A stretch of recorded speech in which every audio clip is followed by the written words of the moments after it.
ikigaragaza ko Imana iri mu ruhande rwawe. Hari ibimenyetso bitabesha. Hari ibimenyetso bitabesha byerekana ko Imana iri mu ruhande rwawe.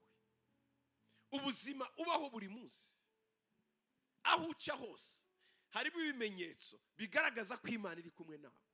Kuko umwanditsi yaravuze ngo iyo Imana itajya kuba mu ruhande rwacu, baba baragize bate? Baba baratumize bunguri. Mu bundi buryo ni ukutumira badakanja.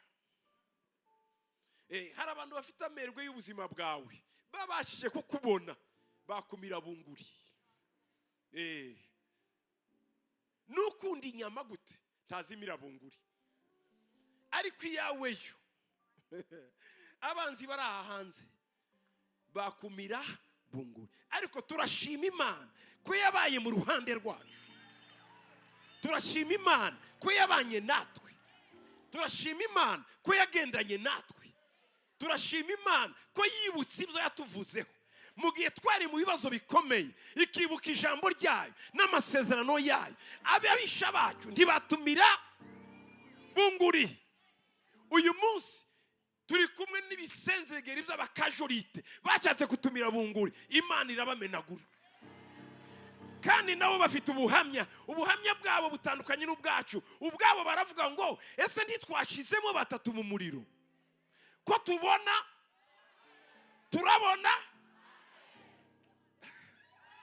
Haleluya.